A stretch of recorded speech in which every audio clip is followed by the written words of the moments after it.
रामचरितमानस। नाम कितना सुंदर है, रामचरितमानस।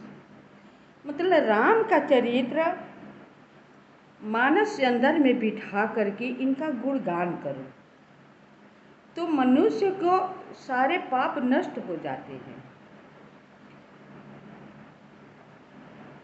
कौन कौन मनुष्य के सारे पाप नष्ट हो जाते हैं, इसका हम कथा में वर्णन करेंगे। पहले कहने से पहले हम प्रभु श्री राम जी के वंदना, रामायण जी के वंदना कर लें, हनुमान जी के आसन दे लें, आगे बढ़ेंगे। हम सब सवालों के जवाब देंगे। एक बार प्रेम से बोलो श्री रामचंद्र की जय, श्री रामचरितमानस रामायण की जय। भक्ति भक्त भगवंत गुरु, चतुर्नाम बपु एक, तिनके पद वंदन करो, नासे विघ्नयने। सिय मांडवी उर्मिला, श्रुति कीरति बरिबाम, चारु सुवन चारु रतन, तुलसी करत प्रणाम। भाषा तुलसीदास कृत, कथा करो अनुसार, आसन लीजै हृदय महु, आयहु पवन कुमार। मंगल भवन अमांगल हारी, द्रवहु सुदशरथ अचिर बिहारी। मंगल भवन, मंगल भवन तो राजा दशरथ जी के घर में उत्पन्न हुआ था। कब यह मंगल में बदल गया, जितना कहना आसान है उतना समझना आसान नहीं है। अब इतना ही आप सब समझ लीजिए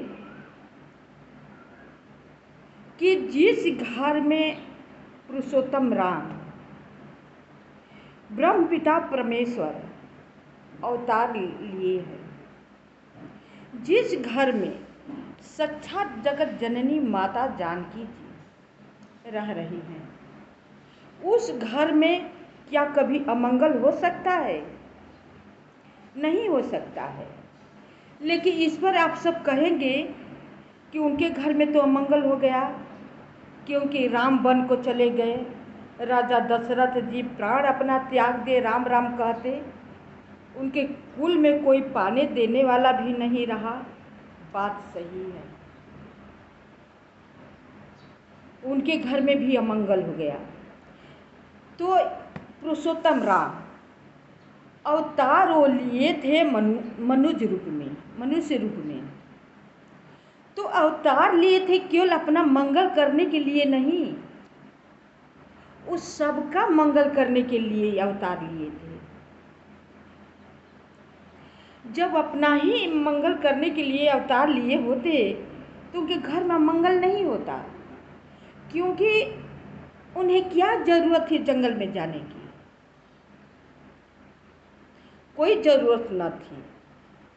लेकिन उन्हें उस सबके के लिए, सबको सुख पहुंचाने के लिए देवता, ऋषि मुनि, पब्लिक सबको सुख पहुंचाने के लिए अपने घर को अमंगल में बदल करके अब वन को निकल गए। जो कि उनके घर में ऐसा मंगल हुआ, वो क्या नहीं जानते थे प्रभु श्री राम जी कि मेरे जाने के बाद पिताजी नहीं रहेंगे, मेरी तीनों माताएं जो है विधवा हो जाएंगी, भरत शत्रुघ्न नैनिहाल में है, मेरे पिता का तुलसी गंगा जल देने वाला, चुल्लू भर पानी देने वाला कोई नहीं रहेगा।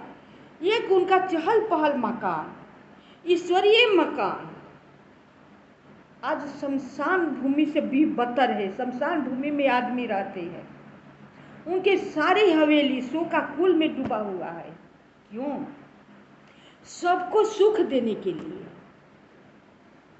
अपने और चाहते थे वो घर बैठे ही अपना सब हल भी कर देते, क्योंकि इतना उसके पास शक्ति थी उनके पास माया प्रबल थी, लेकिन फिर भी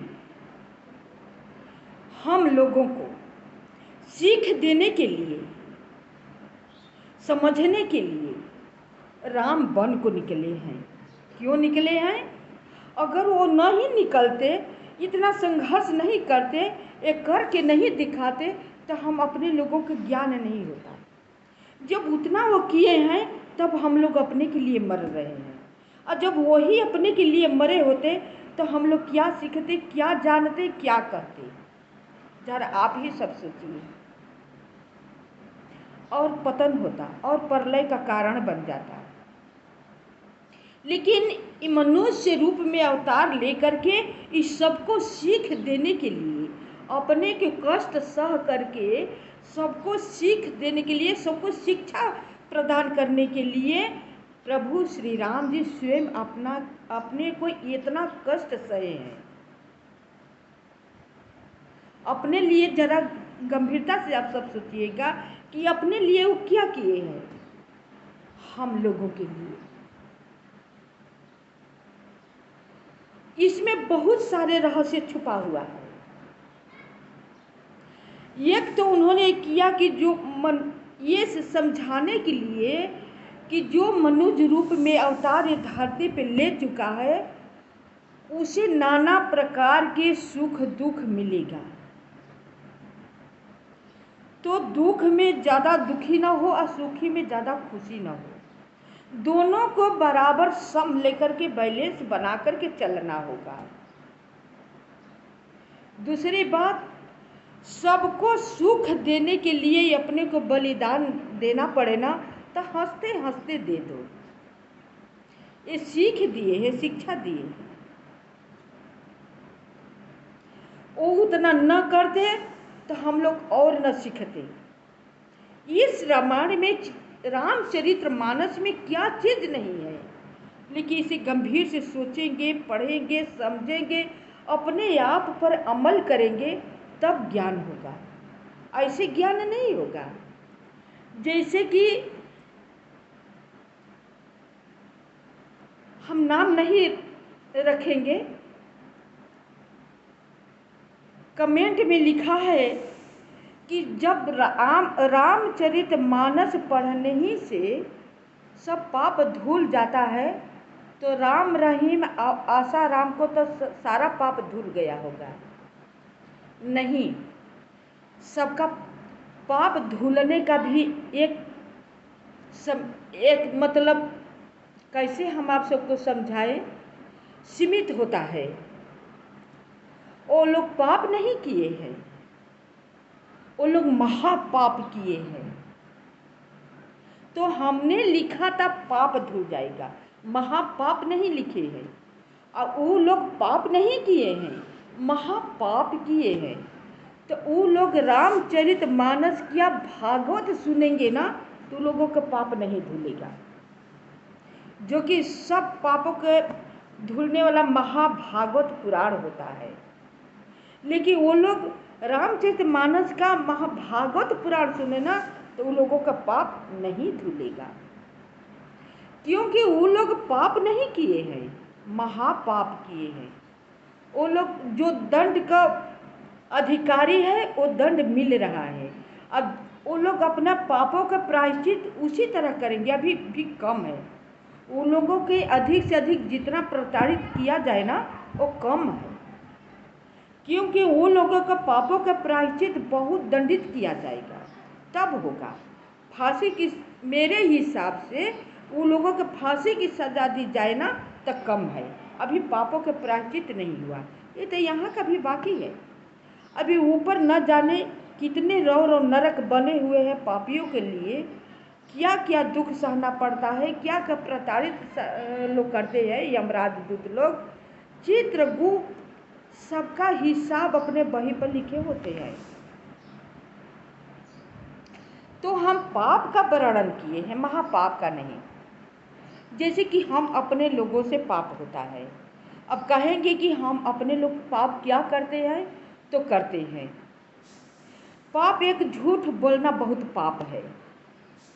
पाप तो कोई चीज़ रो रहा है, उसे चाहिए, आवश्यकता है, मेरे पास है, हम बहाना कर दे रहे हैं, नहीं दे रहे हैं, ये भी पाप ही हो गया। किसी ज़रूरतमंद का हम उपकार नहीं कर रहे हैं, वो परेशान है, हम देख रहे हैं मेरे ऊपर कोई उसका प्रभाव नहीं पड़ रहा है, देखते हैं और इग्नोर करके चले जाते हैं, बहुत पाप हुआ। ऐसे ऐसे पाप है चुगलखोर लोग के लिए है, चुगली करते हैं, झूठी गवाही करते हैं, किसी को हम चोरी करते हैं, धन हड़प कर ले लेते हैं, किसी के अच्छा हंस खेल रहा है, अच्छा परिवार चल रहा है, उसके प्रति हम जलन स्वभाव रख रहे हैं, सोच रहे हैं कि अरे वो कैसे है, हम ऐसे हैं, उसका भी बिगड़ जाता तो अच्छा होता। ये पाप है, मतलब पाप का तो अनगिनत है, हम गिना नहीं पाएंगे। तो ऐसे पापों के लिए हमने कहा है कि ऐसे छोटे मोटे पापों के लिए रामचरितमानस है, महापापियों के लिए नहीं। महापापियों तो लंका में बसे हुए थे, जो कि राम को जाना पड़ा वहाँ मारने के लिए, लेकिन वहाँ पर राम की विशेषता देखिए कि मारे हैं और सबको मोक्ष प्रदान किए हैं, कितना कृपालु है। तो हम लोग जो पाप करते हैं, ये कलयुग में राम का चरित्र पढ़ पढ़ करके, इनका गुण गान कर करके हम लोग तर जाएंगे, पाप से हम मुक्ति पा जाएंगे, पाप धुल जाएगा। राम रहीम आसाराम के लिए नहीं है, उन लोगों के नाम लेने में भी पाप लगेगा। हम ऐसे आदमी का नाम लेना नहीं चाहते हैं, लेकिन लेना ही पड़ेगा, कमेंट के अनुसार मुझे समझाना पड़ा, लेकिन उसमें भी है कि छोटा पाप हो पाप ही है, बड़ा पाप पाप ही है, भगवान के घर में है, हम पुराण में भी पढ़े हैं। लेकिन छोटे पाप का छोटे दंड मिलता है, थोड़े दिन में उसका प्रायश्चित हो जाता है। हम पुण्य कर लिए, यज्ञ उपनेत कर लिए, तीर्थ विग्रह कर लिए, मेरा पाप कट जाएगा। प्रतिदिन श्रद्धा भाव भक्ति से रामचरितमानस पढ़ रहे हैं, राम का से क्षमा याचना कर रहे हैं कि हे प्रभु, जो मुझसे हुआ अनजान में हुआ, अब आप मुझे अपना लीजिए, आप मुझे शरण में ले लीजिए, ले लेंगे। लेकिन कहीं कहीं ऐसा भी है कि एक कर्म है, कर्म पीछा नहीं छोड़ता, ये पाप को भोगना ही पड़ता है। हाँ, ये बात ज़रूर है कि हम अच्छा कर्म कर रहे हैं तो वो भी मुझे ज़रूर मिलेगा, उसे ये नहीं है। भगवान के घर में न्याय होता है, अन्याय नहीं, सबका हिसाब बराबर होता है। हम जितना पुण्य किए हैं उसका भी चित्रगुप्त जी लिख रहे हैं, और जितना हम पाप कर रहे हैं उसका भी लिख रहे हैं। जब हम यहाँ से जाएंगे अपना समय पूरा करके, तो वहाँ पर पूछताछ की जाती है कि जाएगी और हमें जवाब देना होता है। पूछेंगे कि इतना दिन तुमने पृथ्वी पर रहा, इतने उम्र में, इतने सब कुछ में, तूने वहाँ पर जाकर क्या किया।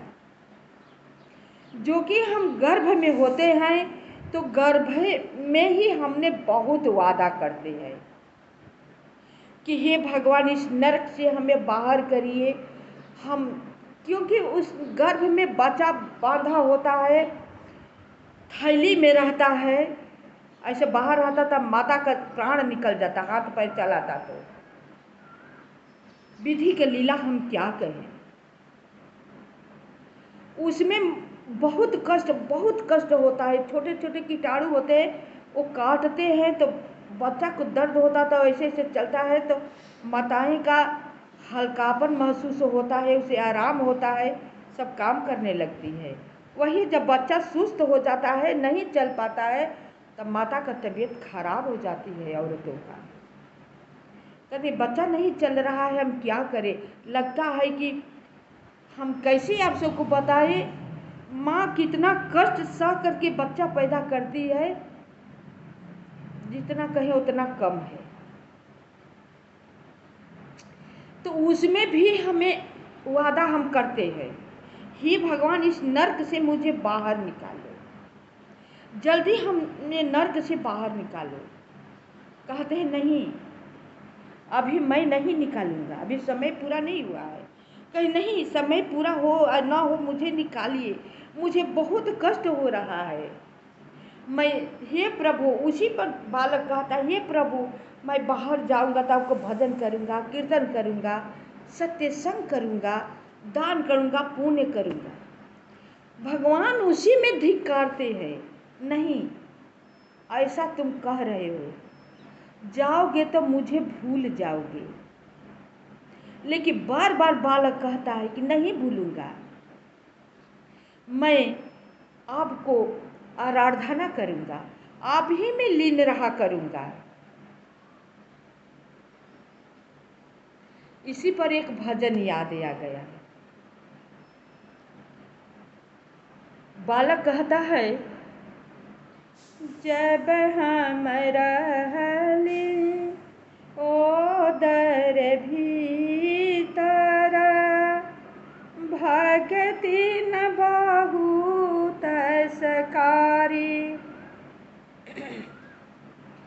राम तो हसे कब न भली बनियाई, राम तो हसे कब न भली बनियाई, जब हम भइली ओदर बाहर, सुधि बुद्धि गाइली भुलाई, राम तो हसे कब न भली बनियाई।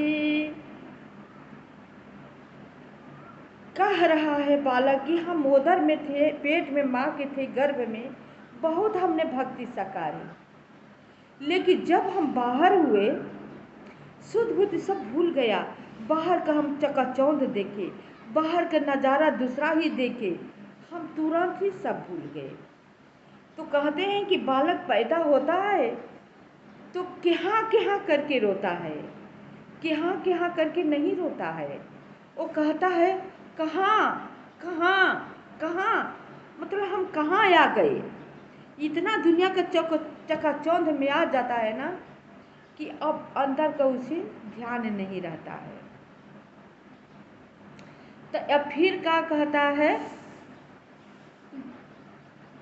कन्या ही दान नहीं हम दिहले, कब से न तीरथ नहाई, नाथ तो हसे कब न भले बनियाई, राम जी तो हसे कब न भले बनियाई,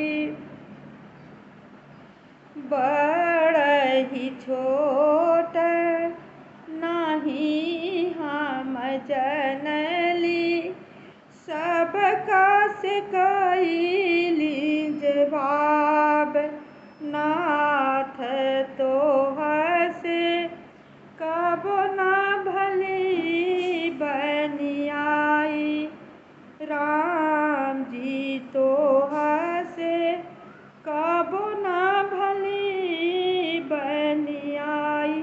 कह रहा है प्राण जब ऊपर जाता है कि हे राम, आपसे हमने तो वादा बहुत कुछ किया, लेकिन नीचे जाकर हमने सब कुछ भूल गया।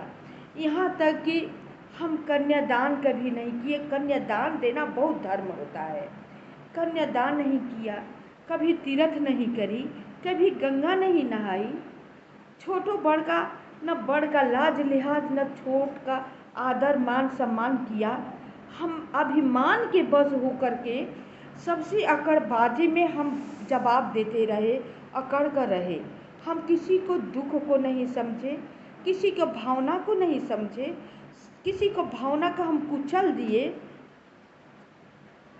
तो यह फिर क्या कहता है जब उसे कष्ट होता है तब, जम्मू के द्वारे लोहे की रस्सी कड़ बान्हा उलटा बनाई, राम तो हसे कब न भली बनी आई, नाथ तो हसे कब न भली बनी आई, जम्मू के द्वारे लोहे के डंडा मांगा तयांगीला कमाई, नाथ तो हसे कब न भले बनी आई।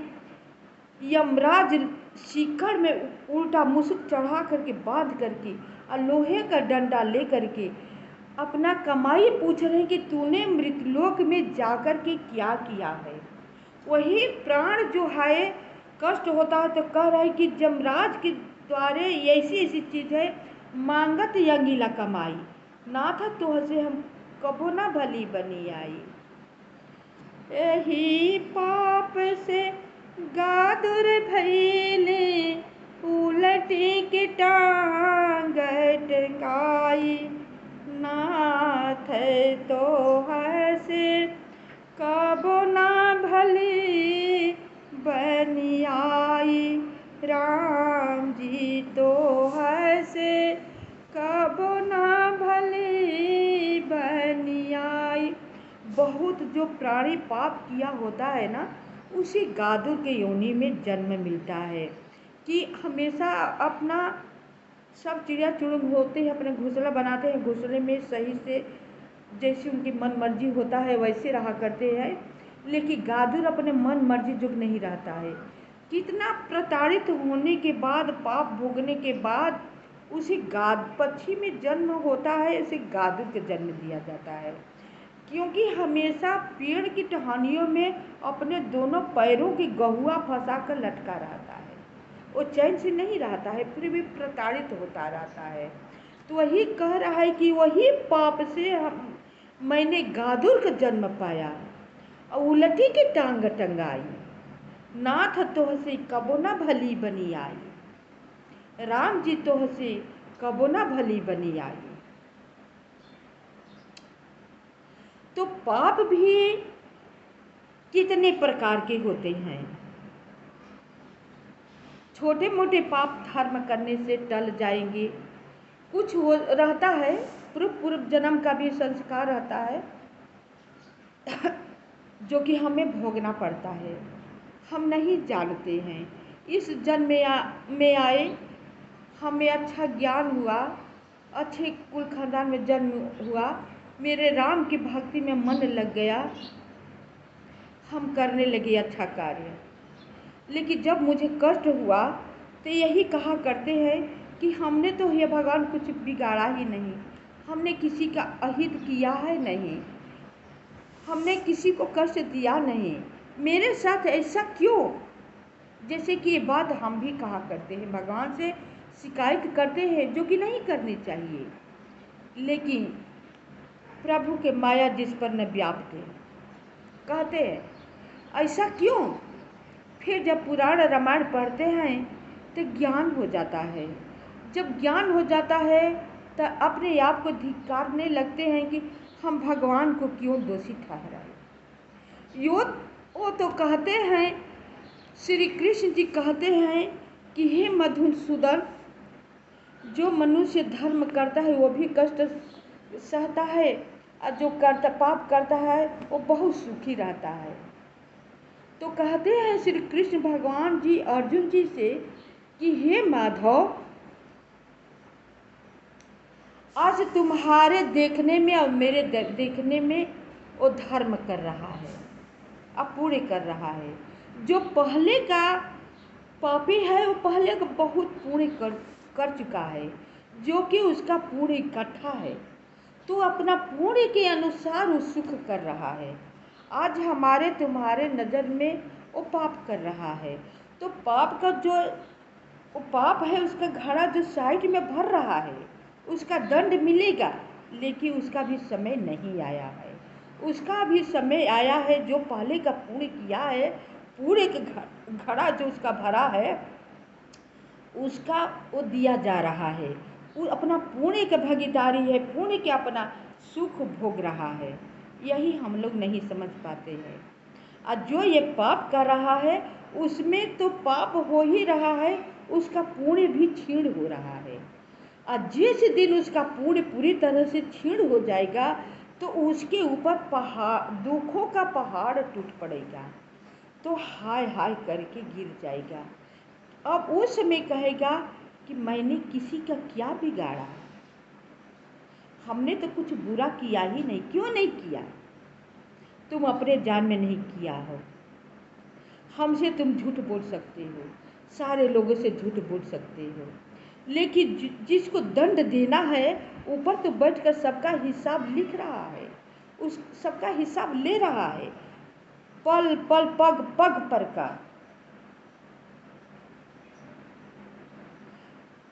ये दोनों कंधे पर चक्र और सुदर्शन है, ये लोगों का यही ड्यूटी है। एक जाते हैं कहने, वो आते हैं तब तक से बैठकर सुनते रहते हैं, जब ये सुनकर जाते हैं तो ये बैठकर सुनते हैं।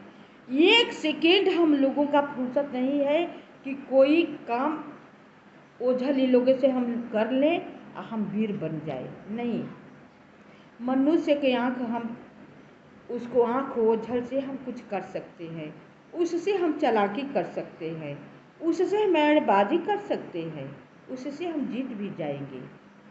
लेकिन जो ऊपर लिख रहा है ना, जिस दिन पूरा हो जाएगा ना, और जब नियति का खेल बहुत ही अजीब है, जब वो अपना हिसाब लेने लगता है ना, तो हमें रोने लायक नहीं छोड़ता है। भाइयों, आप सब संभल जाइए, आप सब संभल जाइए। पाप पुण्य कोई सामान्य चीज नहीं है। अब धर्म की राह पर चलना भी बहुत कठिन है, इतना आसान नहीं है। पाप का राह पर चलना सहज है, लेकिन धर्म के रास्ते पर चलना बहुत कठिन है। पग पग देवता लोग, भगवान तो नहीं, वो तो कहते हैं कि ना तो हम किसी को पूरे खाते हैं, न किसी को पाप, हमें किसी को पाप और पूरे से कोई लेना देना नहीं है। जो जैसा कर्म करता है उसी के अनुसार वो दुख सुख पाता है, वो जाने, उसका काम जाने। ये जन्म में नहीं भोगेगा, उसका कर्म जो है पीछे पीछे चलता रहता है।